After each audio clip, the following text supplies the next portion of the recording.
bonsoir.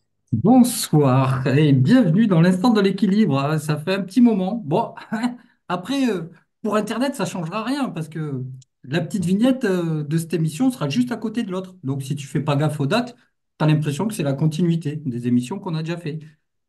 Mais aujourd'hui, on est rendu en 2024. Et oui, ça y est, changement d'année. Magnifique. Donc, nous débutons ce cycle, cette période, avec comme sujet le cerveau. Le cerveau. Ah, c'est vaste comme sujet, le cerveau. Ça va être super intéressant, vous allez voir. Alors, le cerveau, Ève, tu vas nous en parler. Il y a plein de choses à dire. On va, comme d'habitude, développer au fur et à mesure. Ben, je vais suivre un petit peu ce que tu racontes et essayer de rebondir par moments dessus, comme ça. Avec, tu me connais avec mes questions qui arrivent d'un coup, là, tu sais, mes questionnements personnels qui peuvent venir. Parce que bon, je connais deux, trois trucs sur le cerveau, mais je suis pas neurophysicien, ni chirurgien, ni ce que tu veux, tu vois. Donc, le cerveau, c'est un vaste programme. Mais on va parler de quoi du cerveau exactement? Tu sais, on ne fait pas de la biologie ce soir. Non? On va essayer d'éviter de parler de choses trop compliquées parce que c'est le problème en général avec la science, c'est la complexité. Et puis, de toute façon, alors déjà, cette émission, on l'avait préparée normalement pour la faire il y a au moins 3 semaines, je crois. Donc, Oh j'avais oui. laissé de côté ce que j'avais préparé. J'ai pas complété, donc il y a des petites choses que je vais rajouter par rapport à ça. Ouais. Puis je m'étais dit qu'on allait commencer aussi par reparler des sujets qu'on a abordés dans cette émission de l'instant de l'équilibre. Euh, des sujets qui ont l'air comme ça, on va dire, complètement différents ou complètement indépendants, sans lien entre eux. Et faut voir que tout ce qu'on dit dans cette émission et dans toutes les autres, tout est lié. C'est-à-dire que ça fait partie d'une même représentation cohérente qui est la nôtre. On ne peut pas dire que nous, chacun de nous deux, perçoit la même réalité, mais on se comprend là-dessus et puis on l'exprime avec nos mots. Et voilà, c'est une façon d'aborder cette réalité par différents angles. Donc, je vais peut-être montrer ce que Ouais. j'avais la dernière fois. Mais bien sûr, mais je sais qu'en en plus, on en avait parlé déjà, on l'avait dit que les choses étaient liées, quoi. Après, c'est pas mal de le répéter. Ouais, Je on a me abordé demande. peut-être un petit peu de façon chaotique, mais c'est bien aussi justement je pense de le faire aussi de manière indépendante au départ, d'introduire et puis de petit à petit de vraiment plonger, creuser le sujet, bien comprendre les fondements. On avait parlé de l'idéalisme parce que ça, on y reviendra souvent et je ferai des présentations on va dire, plus organisées pour montrer la cohérence et pour montrer quelle est la différence avec la représentation qui est celle qui est adoptée dans notre société, parce qu'il y en a deux qui s'opposent, on va dire, avec une réponse à la question fondamentale de que suis-je qui est différente. Et donc l'idéalisme, c'est une représentation métaphysique, donc c'est une représentation mentale, ça nous permet d'en discuter, de l'écrire avec des mots et puis de présenter certains concepts. Euh, et la différence avec la représentation qui est adoptée dans notre société, c'est que dans l'idéalisme, on ne laisse pas de place à l'inconnu, à l'arbitraire, qui en plus, dans la représentation de notre société, c'est cela qui gouverne, quoi. Oui, Euh, effectivement. donc ça, c'est pas anodin, quoi. Ça veut dire que j'en parle pas uniquement on va dire pour la cohérence philosophique, mais il faut voir aussi que c'est ce qui fonde euh, ce qu'on va appeler les valeurs sociales ou même toutes les règles de la société, les règles entre les individus et puis la représentation mentale de chacun. On avait parlé après de la physique quantique, donc là un petit peu en partant de tous les sens, mais ce qu'il faut retenir de ça, c'est que c'est vraiment une théorie qui a bouleversé la physique, enfin la science matérialiste, qui est pas si vieille que ça, hein. La science matérialiste, elle a quelques siècles, et puis elle s'était imposée justement, on va dire au début du XXe siècle, et elle avait eu l'air de s'être imposée pendant tout le XXe siècle. Alors que justement, au début, ben, il y a eu la constatation que ça pouvait pas marcher et qu'il fallait réintroduire un observateur, donc le sujet dans la science et dans l'observation de l'univers. On ne pouvait pas parler d'un réel extérieur objectif qui serait indépendant de l'observateur, de l'esprit, de la conscience.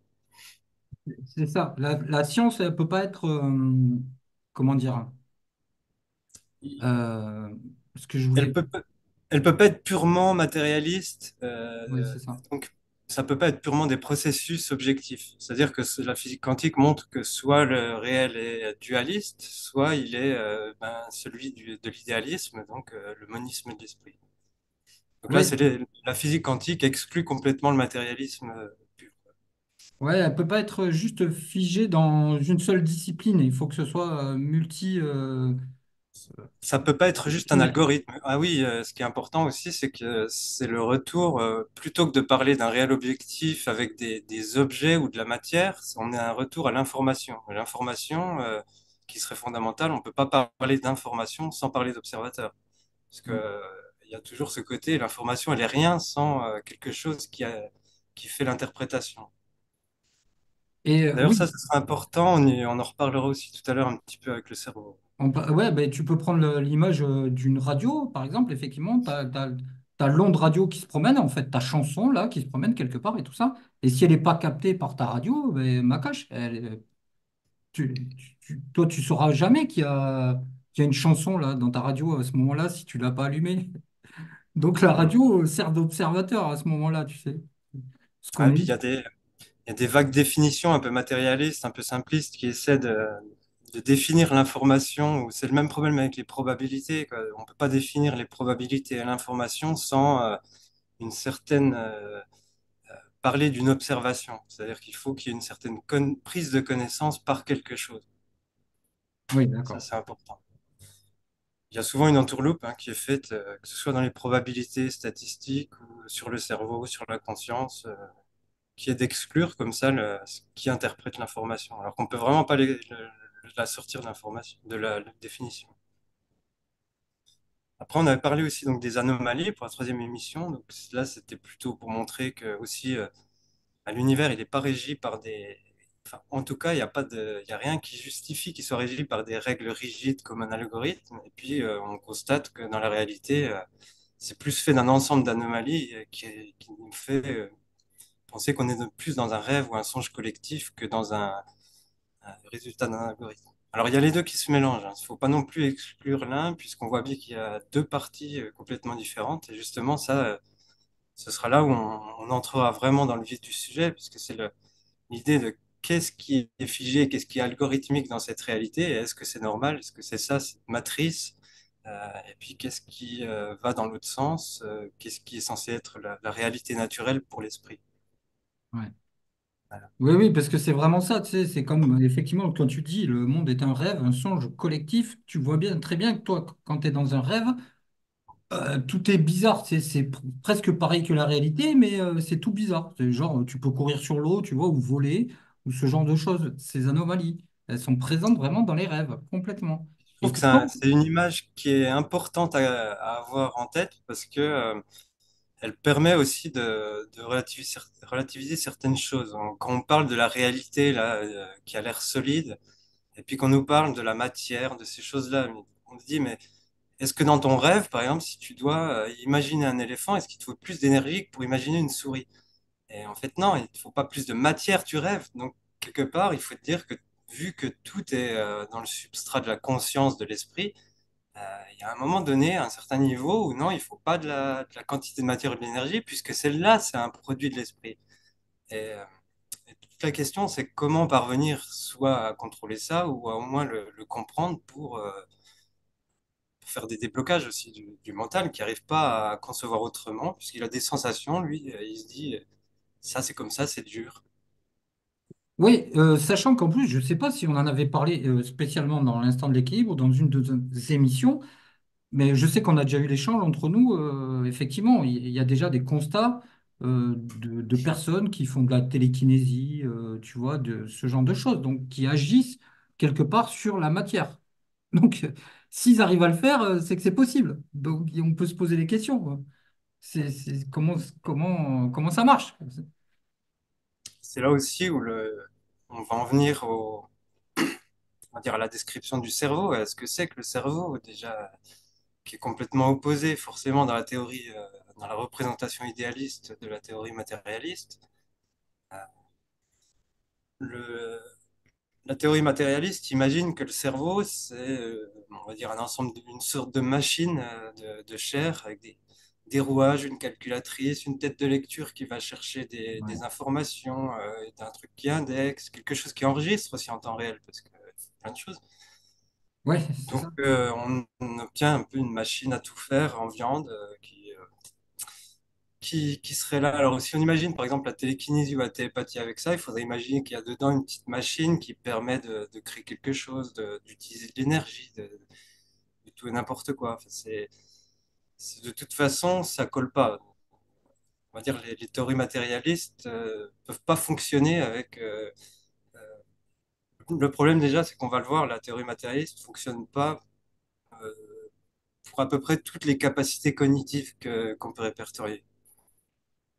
Ouais, donc forcément, ça vient pas du cerveau. Si tu arrives à déplacer, je sais pas quoi, un petit objet, je veux pas dire une voiture, mais un petit objet, Voilà, on verra que ça c'est vient plutôt le d'ailleurs. contraire. Et il y avait une phrase, j'ai pas pris la peine de rechercher, je sais plus dans quel livre c'était, peut-être un livre de Wilcock qui traitait du, on va dire on va dire, penser sans le cerveau, puisqu'il y a eu des recherches avec des personnes qui avaient des grosses lésions et pratiquement plus de cerveau euh, fonctionnel. Et puis un neurochirurgien, ou je ne sais plus qui disait que finalement, on pense pas grâce au cerveau, mais on pense malgré le cerveau. Oui, Et c'est plutôt ça, quoi. C'est vraiment, il va falloir le ah voir bah, comme un... je suis entièrement d'accord parce que j'ai déjà vu le cas justement parce qu'ils ont catalogué, tu sais, le cerveau, il y a des parties, tout ça, tu vois, il y a 52 aires de cerveau et il y a des parties qui sont prédéterminées, par exemple pour le langage, d'autres pour la mémoire, tu sais. C'est pour ça que même les gens aussi te parlent de cerveau reptilien, truc, machin, bidule. Bon, en fait, il y a une partie du cerveau qui serait dédiée à, par exemple, la parole. Et le fait est qu'ils se sont rendus compte qu'une fois, une femme, elle n'avait pas cette partie de cerveau-là. Tu vois? Donc, logiquement, même eux, ils ne comprenaient pas comment vous arrivez à parler si vous n'avez pas la partie du cerveau qui est derrière, je pense, là, pour la parole.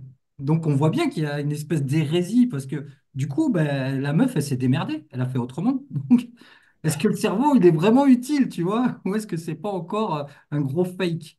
C'est juste une boule de... Le cerveau, c'est juste une boule de graisse qui est remplie d'eau de mer, tu sais, traversée par des axiomes et des choses comme ça. C'est... des axones. Axone, C'est axone, ouais. marrant, c'est pas mal. Il est aussi traversé par des axiomes. Ouais. Et donc, franchement, quoi, c'est une boule de graisse, c'est du gras avec de l'eau, du sel, il y a quoi dedans? De la myéline, ce genre de choses. Bah, franchement, c'est ça qui nous fait tout fonctionner. Ça paraît bizarre quand même, tu sais. Ouais, c'est ça qui est marrant avec la vision. Hop. Alors, j'avais fait un plan. Je vais te mettre en grand. Ouais, alors, on va faire le tour quand même. J'en ai listé. Je pense qu'on peut pas avoir une liste exhaustive des capacités cognitives, mais c'est vraiment pour rappeler qu'il y en a plus que simplement la conscience ou la mémoire dont on parle souvent, ou ou alors d'une zone visuelle. Parce qu'on aime bien énumérer des choses, mais on a l'impression uniquement, effectivement, ce qui est lié à quelque chose de très particulier dans le cerveau. Ouais, ça va être facile de faire le lien. On va parler un peu des faits qui sont compatibles avec l'hypothèse matérialiste et celles qui réfutent cette hypothèse. Mhm. Après, on parlera aussi d'une petite théorie qui est considérée comme la meilleure du point de vue matérialiste. Et puis, je parlerai aussi de l'hypothèse qui nous intéresse, nous, qui est la vraie vision du cerveau en tant qu'interface filtre. Ah oui, je voulais aussi préciser, tant que j'y suis, hop, on voit ma tête. On parle du cerveau, il y a souvent une confusion avec l'encéphale, hein, qui est juste la partie qui est dans la tête. Ce qui fait que des fois on dit, oui, il y a des trucs ailleurs. Effectivement, le cerveau, c'est censé être tout le système nerveux central, donc ça peut. Dans l'hypothèse de l'interface du filtre, de toute façon, en fait, moi quand je parle du cerveau, je parle de tout le corps. Parce que de toute façon, le Ah ben, corps se distingue pas du tout du cerveau. Les yeux font partie de ce filtre de perception, donc au ouais, même ouais. titre que les mains, que n'importe quoi. Ouais, ça, je savais que les yeux, le tractus optique, en fait, c'est une extension du cerveau. Donc, déjà, le cerveau est, entre guillemets, presque à l'extérieur de nous. Plus partout, parce que, ben Ah, voilà. c'est ça, dans l'idéalisme, de toute façon, le corps et le cerveau, c'est une idée dans l'esprit. Et cette idée, c'est celle qui met en forme d'autres idées qui sont ces perceptions. Et donc, quelque part, c'est un processus qui applique, donc qui filtre, c'est-à-dire qui permet, qui empêche de tout percevoir, et puis en plus qui déforme. Donc, on verra. D'ailleurs, on peut le. Je veux dire, c'est évident, hein. Par exemple, là, vous voyez, on est tous en train de voir juste devant nous. On voit pas derrière nous. Pourquoi? Ouais, c'est ça, ouais. L'esprit n'a pas de, l'esprit n'a pas d'angle de vision. Mais Il peut oui, voir dans toutes les directions en même temps, quoi. effectivement. Donc, en fait, le cerveau est plus limitatif que l'inverse. Parce que ce qu'on entend dire, c'est que le cerveau, waouh, c'est un truc de malade, c'est la high technologie, c'est l'ordinateur quantique de ouf. Il y a, je sais pas combien, 86 milliards de neurones, tu vois, c'est exceptionnel, tu vois. Pour eux, c'est wow, l'aboutissement, l'être humain descendu du singe, qui était avant du poisson, a réussi à développer un cerveau, tu sais, il te le pèse et tout. C'est ça qui est marrant, c'est qu'on se cache derrière la complexité. Alors, il y a le nombre de neurones ah, ben, ils étaient contents parce qu'ils ont pu l'augmenter. Après, il y a le nombre de liaisons. Il y a plein de choses comme ça. Euh, il y a aussi, ils aiment bien montrer une image où on a cartographié chaque parcelle d'un cerveau. Déjà, faut se rendre compte que c'est pas pareil chez tout le monde, hein.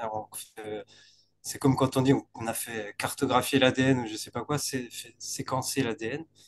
Ouais. Ça veut rien dire du tout, hein. Il y a pas une liste. Donc, Non, mais c'est donc, les fameuses cases, ils aiment bien les cases, hein, on les connaît à force.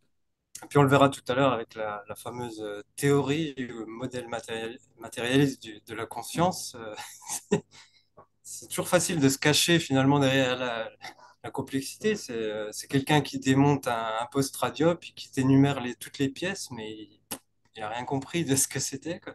Ouais, mais c'est trop ça. C'est comme je disais, c'est comme si tu voulais présenter une recette de cuisine, tu sais, par exemple un œuf au plat, mais avec tous les éléments chimiques. Tu sais, le truc, ouais, tu dirais, mais qu'est-ce que c'est ce truc, machin? Alors que ben non, c'est un œuf, tu prends, tu casses et tu fais l'omelette.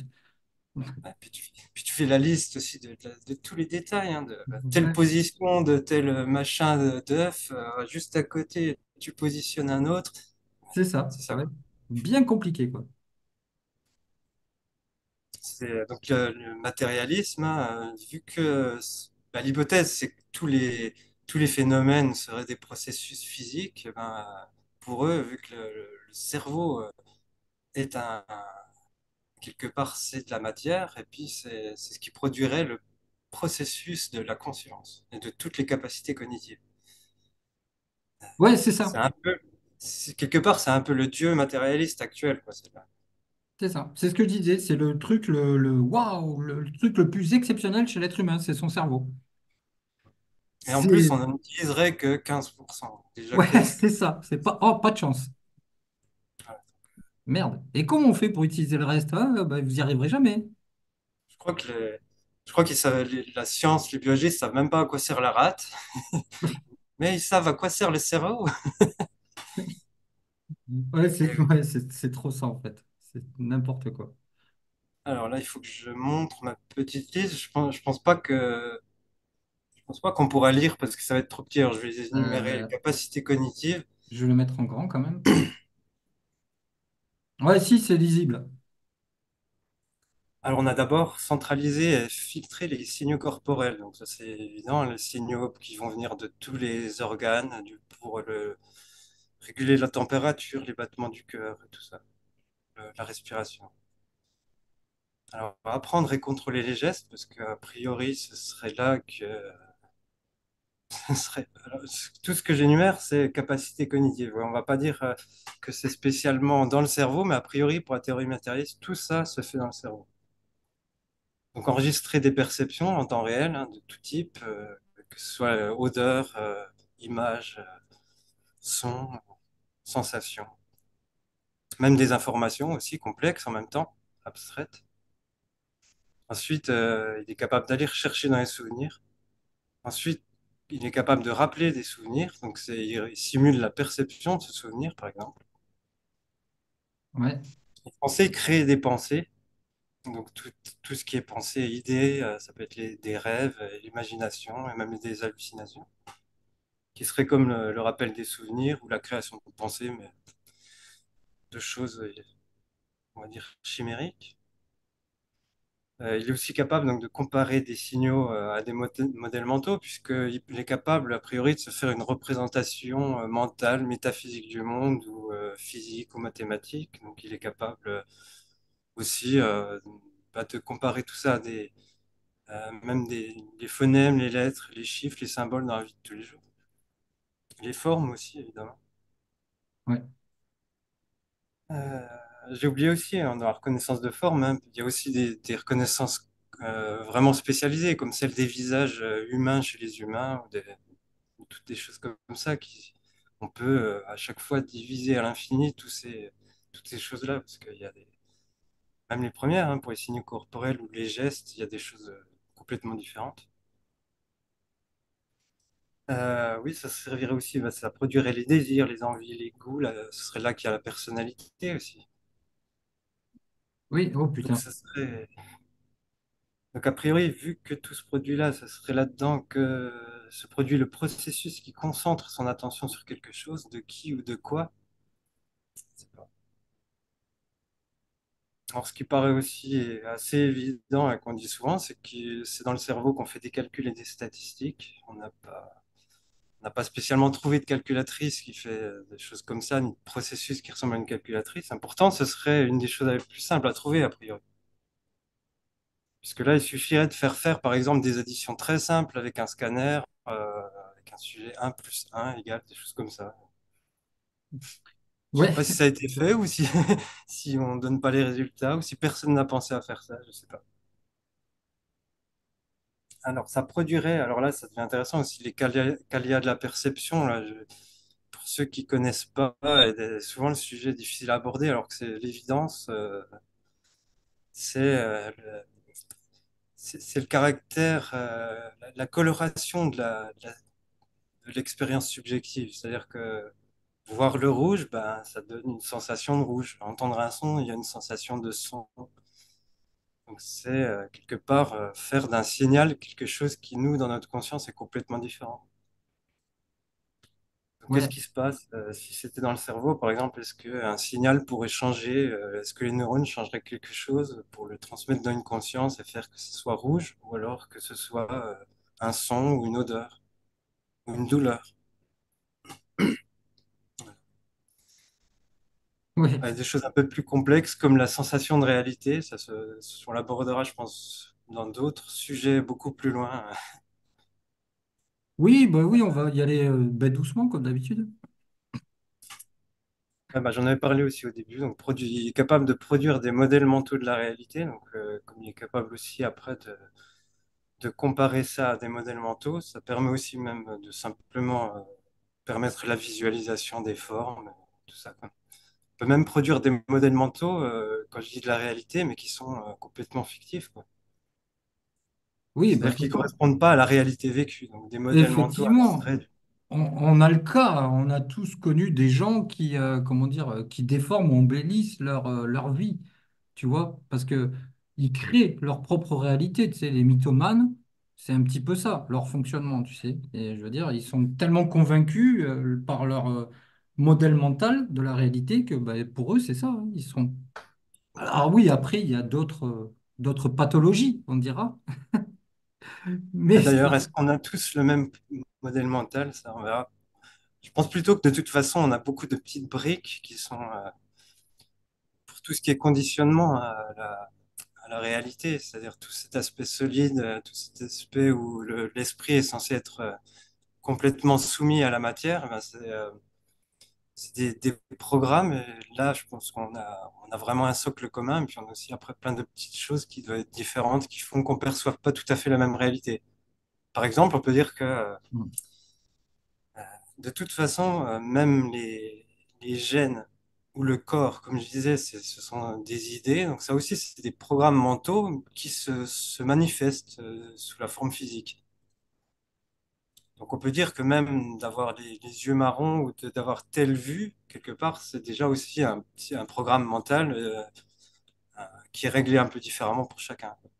Ouais, bien sûr. Mais tu sais aussi, il y a beaucoup de gens qui sont persuadés que, par exemple, leur caractère est issu de leurs parents, tu vois. C'est génétique pour eux, c'est héréditaire. Ils l'ont hérédité. Après, oui, que ce soit le cas ou pas, de toute façon, la question c'est est-ce qu'on accepte d'être soumis à tous ces programmes C'est ou ça. est-ce qu'on peut s'en défaire qu'est-ce qui est nous-mêmes? De toute façon, on se rend bien compte que tout ce qu'on fait, tout ce qu'on est conditionné. Par exemple, si moi j'aime manger des fraises et que j'aime pas manger du feu, je sais pas si c'est parce que j'ai un corps humain qui est créé comme ça, qui est un filtre aussi à ce que je peux éprouver. Donc là, on le voit bien aussi. Il n'y a pas de raison pour l'esprit qu'il ne se fasse pas un corps qui, tu vois, qui se nourrisse de feu et qui n'aime pas les fraises. Ouais, mais tout à fait. Moi, je suis entièrement d'accord avec toi là-dessus. C'est clair. Ça, ce sera important de voir que justement, c'est ça qu'il faut aussi tout lâcher, qu'on appelle la personnalité. L'esprit et le soi réel, c'est pas un personnage qui aime les fraises, par exemple. Il faut bien voir ce qui est permanent et ce qui est réel du soi. C'est pas des choses qui sont liées à une situation donnée, à une forme spécifique et à tout ça, quoi. Ouais, mais effectivement, dans le matérialisme, en expliquant, surtout en disant que le cerveau est le siège de la conscience, ainsi de suite et tout, bah, tu fais vraiment croire aux gens que c'est ça. Et que de toute façon, tu peux pas être autrement, tu vois. Donc, si tu as hérité du caractère de ton père, tu n'as pas le choix, tu peux pas t'en libérer. Alors que justement, c'est tout l'inverse. On est en train d'expliquer que, bah, si, tu peux t'en libérer. Tu peux te déprogrammer. De toute façon, hein, déjà, je pense que celui qui pense maintenant, qui continue de croire que son cerveau produit sa conscience et ce qu'il est, là, il faut pas qu'il se fasse d'illusions. Son cerveau, il sera plus là dans un siècle. Parce que c'est C'est ce le que problème. je disais dans ma vidéo. Et ça me fait rire l'autre jour, tu sais, je disais, c'est ça, c'est le niveau des compréhensions des gens, tu sais, du niveau des IA qui font les traductions sur YouTube. Tu vois, il y a un blocage, c'est-à-dire que ben, tu es programmé pour penser ça et tu ne peux pas dépasser. Ça s'arrête là, point. Et c'est sûr que c'est pas possible. Si tu peux pas dépasser ça, je vois pas comment tu peux avancer sur autre chose. Et, bah, de toute façon, en plus, c'est un conditionnement qui a été fait bien ancré pour mener à cette envie de cette immortalité matérielle du transhumanisme où les gens s'imaginent avec le cerveau dans un bocal et puis plongé dans une réalité virtuelle. C'est le rêve de l'IA, quoi. Ouais, ouais, tout à fait. Genre une immortalité virtuelle. Une Ouais, bah, virtualité immortelle, je sais pas. une prison éternelle, hein, si c'est vu comme ça. Oui, mais pas pour eux. C'est ça qu'il faut. Eux, ils voient une forme de liberté, genre je pourrais traverser les âges. Mais ouais, bon, ok. Mais comme ça, c'est bien programmé. Encore plus. Et Youpi. c'est important donc de voir que le cerveau, je vais finir sur les Allez. capacités cognitives vite fait. Donc, il y avait la production aussi des émotions et des sentiments. Évaluer le temps qui passe, on nous dit que c'est pareil, il n'y a pas d'horloge hein, dans le cerveau, il n'y a pas non plus de tic-tac, de pendule, de choses comme ça. Ouais. Il n'y a pas de phénomène cyclique, même si on va nous dire oui, il y a des fréquences, oui, bah, partout. Mais dans ce cas-là, le temps qui passe, on pourrait plus dire que c'est lié au cœur dans ce cas-là. Ah oui, c'est Euh, plus un pendule, le cœur, hein. Enfin, un ah métronome, oui, je veux dire. a priori. C'est sûr. Alors oui, il y a le cerveau permet de parler déjà de notre langage maternel, et puis il nous permet aussi donc de comprendre un ou plusieurs langages, et même donc des langages qui sont pas des langages de communication humaine, ça peut être donc des langages informatiques, langages mathématiques ou scientifiques, ou euh, n'importe quelle symbolique pour des systèmes formels. Mhm. On imagine, ou on a l'impression en tout cas qu'il peut vaguement simuler le hasard, donc si on nous demande de dire des nombres au hasard, de penser à des choses au hasard. On a un peu l'impression qu'il peut le faire. Alors oui, appliquer toutes sortes de règles logiques et créer des nouvelles, donc créer des nouvelles théories, prendre des décisions rationnelles et irrationnelles, on va pas trop développer. Ce serait là aussi que serait générer ou simuler la volonté, produire de l'intelligence, Ah ouais, carrément. inventer, comprendre des théories abstraites. Ce serait là aussi où il y aurait ce processus qui fait qu'on a toujours l'impression d'être cette même personne, donc l'identification à quelque chose, au corps ou au moi. Et donc ce serait là que serait générée la conscience dans le cerveau et donc aussi par extension pouvoir avoir regard sur soi, avoir conscience d'avoir conscience et essayer même des niveaux encore au-dessus, avoir conscience d'avoir conscience et se voir, etc. Oh, ah ouais. Voilà. C'est difficile de se penser que... Ah, j'ai plus la suite. Oui. Ça fait quand même beaucoup de choses. Donc, on imagine qu'ils Ouais. sont faites par un seul organe et qu'on ne dit pas comprendre. Qu'est-ce qui finalement justifie de penser ça? Parce qu'au fond, à part le fait qu'on a décrété qu'il y avait une hypothèse matérialiste, il faut bien qu'il y ait des vérifications. Bon, il n'y a pas grand-chose quand même comme vérification. Déjà, il y a le cerveau, c'est un organe vital comme certains autres. Donc, on pense qu'il est central. On a vu aussi, on a pu cartographier des zones qui sont régies spécifiquement à certaines stimulations qui vont correspondre à des perceptions, des sensations ou des gestes. Et puis, bah voilà, on a vu qu'il existe une certaine activité qui est physico-chimique, qui est corrélée avec la perception de certaines choses dans l'état normal. Et donc, a priori, c'est Ouais. ça l'ensemble des vérifications finalement du matérialisme. Il faut voir aussi que ces vérifications, elles sont pas incompatibles avec les autres représentations, puisque le dualisme, bah, il intègre parfaitement aussi le matérialisme, il fait qu'y ajouter quelque chose. Et l'idéalisme, c'est pareil, puisque dans l'idéalisme, le matérialisme, c'est juste une partie, un cas extrême où on exclut tout effet de la volonté. Ouais, voilà. Ça reste bridé quand même. Voilà. Ce que ça veut dire, c'est que dans l'idéalisme, on dit juste que tous les phénomènes sont des phénomènes, des choses qui se passent dans l'esprit, c'est-à-dire l'esprit qui s'observe lui-même à tout niveau. Euh, Ça veut dire que la lumière, par exemple, qu'on observe, c'est un processus de l'esprit dans l'esprit.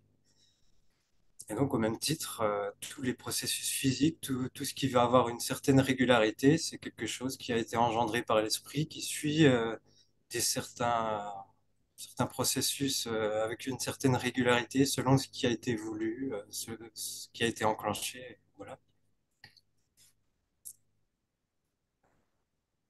Ouais, ben Et tu vois, tout ça, c'est pareil, hein. C'est que tu te dis, effectivement, comme on le disait tout à l'heure, ouais, c'est compliqué. Parce qu'en plus, ils t'en mettent des couches et des couches successives, waouh, que ben, tout vient du cerveau, quoi, en fait. Voilà, absolument tout. Tout ce que tu viens d'énumérer, c'est énorme, quoi. Tout, la création, tout, l'image de soi, tu sais, la mémoire, tout, c'est tout là. Point barre, c'est fini. Et mais on peut pas trop quand même te le prouver. ah bah, on peut pas prouver grand-chose, puis surtout, alors, ça a été. Déjà, j'aime bien cette citation. Personne n'a la moindre idée de la façon dont quelque chose de matériel pourrait être conscient. Personne ne sait même à quoi ressemblerait le fait d'avoir la moindre idée de la façon dont quoi que ce soit de matériel pourrait être conscient. Tant pis pour la philosophie de la conscience. Ouais, ouais, c'est clair. Euh, bon, je vais vous montrer tout de suite, je pense, la fameuse théorie matérialiste, celle-là qui est présentée donc, par Bernardo Kastrup, qui est lui, comme moi, défenseur de la théorie idéaliste. Donc, il montre ce qui a été présenté en 2011 comme la meilleure théorie matérialiste disponible à ce jour. Alors, une conférence est présidée par Koch lui-même. C'est le modèle de Giulio Tononi. Alors, j'ai pas, je vous montre pas la publication, hein, mais je vous résume l'idée. C'est-à-dire que bon, bah, on désigne par phi ou par psi, je sais pas trop. Je sais plus ce que c'était dans la publication. En tout cas, c'est la quantité d'informations intégrées par un complexe. Voilà, à définir. Hmm. Si psi dépasse un certain seuil, le complexe devient conscient. Voilà. En gros, voilà, voilà. Ouais, c'est Tout le réglé. reste est de moi. J'ai ces interrogations. Je veux dire. Ouais, ouais. Qu'est-ce qu'on peut dire de plus? Vous remplacez, je sais pas, Psy par une limace verte, non, une souris verte. Ouais, oh, fais gaffe, hein, parce que d'après certains, c'est des chansons cryptées, les souris vertes, hein, tu Ah sais. oui, oui, bah, si tu la trempes dans l'eau, dans l'huile, puis que ça dépasse un certain seuil, hop, ça devient conscient. Voilà, c'est ça. Mais on en est franchement à ça, hein. C'est-à-dire là, déjà, il faudrait définir, comme je l'ai dit tout à l'heure, hein, la quantité d'informations intégrées par un complexe. Parler d'informations par un complexe pour dire que ce truc va devenir conscient. Donc déjà, le complexe, qu'est-ce qui va devenir conscient de quoi? C'est le complexe qui va devenir conscient de l'information intégrée. Et Ouais, donc, non, il va se dire je suis ou j'ai mal ou je sais pas. Il va se dire ceci est jaune. ouais, pourquoi, d'où ça vient, comment, d'un coup, tu Et sais. ensuite, donc, bah, il faudrait dire normalement, la science, ça se fait, comme je le dis souvent, on présente deux hypothèses contradictoires. C'est-à-dire là, on présenterait par exemple la théorie matérialiste et la théorie opposée, c'est-à-dire idéaliste. On dirait, ou tout simplement dire, bah, si ça génère si cette manière génère la conscience, on observe ça. Si elle génère pas la conscience, bah, on doit observer ça.